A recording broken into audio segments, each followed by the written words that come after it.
Un peu plus de 2 semaines après sa sortie de l'hôpital, Michel Drucker est enfin sorti de son silence mercredi 15 mars.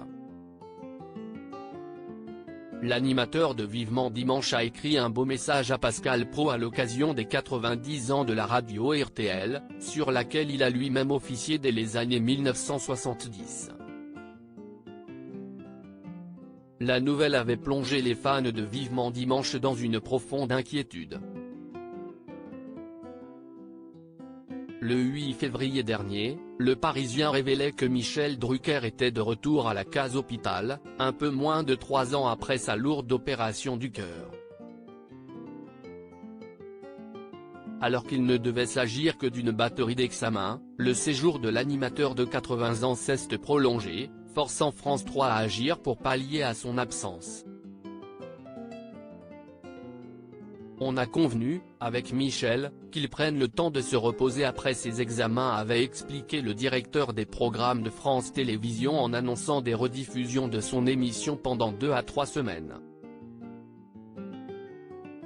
Finalement sorti de l'hôpital le 26 février dernier, Michel Drucker ne fera pas son retour à l'antenne avant la mi-avril, afin de lui permettre de se reposer après ces semaines d'hospitalisation éprouvantes. Mais si est surtout le silence de l'animateur qui inquiète ses fans. J'ai appris à connaître les vrais gens. Il n'a pas pris la parole une seule fois depuis sa sortie de l'hôpital, se contentant de faire parvenir un message, sans doute enregistré à l'avance, à son ami Gérard Lenormand, invité de la boîte à secrets le 10 mars dernier.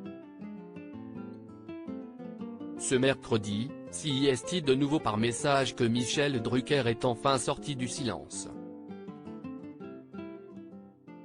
Le 15 mars marquait en effet le 90e anniversaire de la radio et RTL, où l'animateur a lui-même fait ses débuts entre 1974 et 1976. C'est Pascal Praud qui a expliqué avoir souhaité obtenir une réaction de son ami, en vain. J'ai essayé de le joindre Michel Drucker. Je voulais qu'il intervienne avec nous.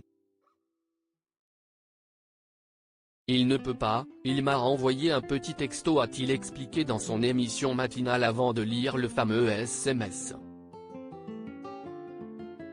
Je garde un souvenir ému des années RTL.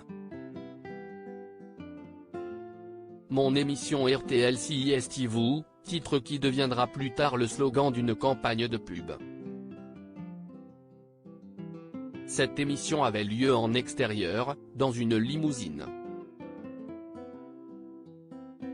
Mon souvenir le plus fort c'est évidemment la valise RTL qui existe toujours aujourd'hui dans les grosses têtes. J'ai sillonné la France pendant 10 ans, car mon émission était une fois par semaine en province. Avec mes années reportages sportifs à la télé, j'ai appris à connaître les vrais gens et à prendre mes distances avec le pari des bobos et des donneurs de leçons, a lu l'animateur de CNU en direct sur les ondes. Si les fans ne sauront pas plus sur l'état de santé de Michel Drucker, ils sauront au moins qu'il a suffisamment de force pour se souvenir des belles années de sa jeune carrière.